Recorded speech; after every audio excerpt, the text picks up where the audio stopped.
வணக்கம் நண்பர்களே. இன்று தீ அரண் யூடியூப் சேனலில் தீயினுடைய வகைகளும் அந்த 3 முறைகளில் தீயை அணைக்கிற மெத்தடும் இன்றைக்கி தெளிவாக நான் சொல்ல போகிறேன். நாம் பார்க்கலாம். இப்பொழுது தீ என்பது நமது வாழ்க்கையில் மிகவும் யூஸ்ஃபுல்லான ஒன்று. அதே போல் இது பெரிய விபத்துகளில் அபாயகரமான ஒன்றாக இருக்குது. அது எப்போது எங்கே எப்படி வரணும் யாருக்கும் தெரியாது. ஆனால் அதற்கான அறிவும் பாதுகாப்பும் நம்ம கையில் இருக்க வேண்டும். இன்று நாம் பார்க்க போகிற விஷயம் தீயின் வகைகள் மற்றும் தீ அணைக்கும் முறைகள். முதலில் தீயின் வகைகள். Fire classification. அதில் கிளாஸ் ஏ ஃபயர். இது எப்படி அப்படின்னு கேட்டிங்கன்னா, இது பேப்பரு, உட்டு, கிளாத்து போன்ற திண்மப் பொருட்களில் ஏற்படக்கூடிய தீ. அதாவது these are the most common fires we see at homes and industries. அடுத்து கிளாஸ் பி ஃபயர். இது பெட்ரோல், டீசல், பெயிண்ட், ஆயில் மாதிரியான லிக்விடில் ஏற்படக்கூடிய தீ விபத்து. இது எண்ணெய் திரவங்கள், வீட்டில் சமைக்கக்கூடிய எண்ணெய் திரவங்களாக கூட இருக்கலாம். அதாவது flammable liquid gases class fire, very dangerous and fast spreading. அடுத்து கிளாஸ் சி ஃபயர். இது நம்ம ப்ரெப்பேன், பியூட்டேன், மீத்தேன் நமது வீட்டில் இருக்கக்கூடிய கேஸ் சிலிண்டர் வாயுக்களில் ஏற்படக்கூடிய தீயாக இருக்கலாம். They are the case based fire. அதாவது சிலிண்டர் லீக்கேஜ், ஸ்டவ்வில் லீக்கேஜ் இதன் காரணமாக இருக்கலாம். இதை நாம் எளிதாக அணைக்கலாம். அதை பின்வரும் வீடியோக்களில் நான் சொல்கிறேன். அதுக்கடுத்து கிளாஸ் டி ஃபயர். இந்த தீ உலோகங்களில் ஏற்படக்கூடிய தீ. அதாவது அலுமினியம், மெக்னீஷியம், லித்தியம் போன்ற மெட்டலில் ஏற்படக்கூடிய தீ. இப்போது சமீபங்களில் நாம் நிறைய பேட்ரி காரை யூஸ் பண்ணுறோம், இவி கார்ஸு.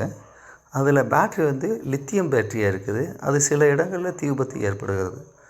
அதை நாம் ஒரு ஸ்பெஷல் டைப் ஆஃப் எக்ஸ்டிங்ஷர் இப்போ நவீனமாக வந்திருக்கு. அதை வச்சு தீயை நம்ம அணைக்கலாம். அதற்கடுத்து கிளாஸ் இ ஃபயர். அதாவது லைவ் எலக்ட்ரிக் கரண்டில் ஏற்படக்கூடிய தீ விபத்துகள். உதாரணமாக எடுத்துக்கிட்டோம்னா கம்ப்யூட்டர், மிக்சி, வாஷிங் மிஷின் போன்ற எலக்ட்ரிக்கல் சாதனங்களில் ஏற்படக்கூடிய தீ விபத்துக்கள். இதற்கு பெரும்பாலும் நம்ம தண்ணீர் ஊற்றி அணைக்கக்கூடாது. அதற்கு தனி டைப் ஆஃப் எக்ஸ்டிங்விஷர் அணைக்கணும். இல்லாட்டி பவர் சப்ளையை ஷட் டவுன் பண்ணணும். இதற்கு பக்கத்தில் போகிறதுக்கு முன்னாடி to ensure the shut off the electrical power supply அதை கன்ஃபார்ம் பண்ணிட்டு தான் நம்ம பக்கத்தில் போகணும். இல்லாட்டி இதுக்கு அருகில் உள்ள உதவிகளை நம்ம அழைக்கலாம். அடுத்து கிளாஸ் எஃப் ஃபயர். இது cooking oil or deep fries மூலம் ஏற்படக்கூடிய தீ. இது நம்ம கிச்சனில் இருக்கக்கூடிய ஸ்டவ்வுக்கு மேலே இருக்கக்கூடிய சிம்னியில் இருக்கக்கூடிய ஃபயரு, இல்லாட்டி பாத்திரங்கள் தொடர்ந்து நம்ம வச்சிட்ருக்கிறதுனால அதில் ஏற்படக்கூடிய ஃபயர். அதாவது எண்ணெய் பசை அந்த வானொலியிலையோ அந்த பாத்திரத்தில் ஏற்படக்கூடிய அந்த மாதிரியான ஃபயரை நான் உதாரணமாக சொல்கிறேன். சரி, இந்த மாதிரி தீயை நாம் ஃபயர் ட்ரையாங்கிள்னு சொல்லி முந்தைய வீடியோக்களில் நான் சொல்லியிருப்பேன். அந்த 3 ட்ரையாங்கிள் என்னென்ன, ஃபயர் ட்ரையாங்கிளில் 3 மெத்தட் சொல்லியிருக்கேன். 3 பொருள் இருந்தால் தான் எரியும்னு சொல்லியிருக்கேன். அது ஃபியூவல், ஆக்சிஜன், வெப்பம். அதில் இப்போ அந்த கூலிங் மெத்தட், தண்ணீர் அல்லது ஃபோம் போட்டு தீயின் வெப்பத்தை குறைக்கும்போது அந்த வெப்பத்தை தடை செய்கிறோம். அதனால் தீ அணையுது. அதுக்கு எப்படி சொல்லலாம்னா, we cool the fire to bring down the temperature and stop combustion. அடுத்து ஸ்மாதரிங் மெத்தட்.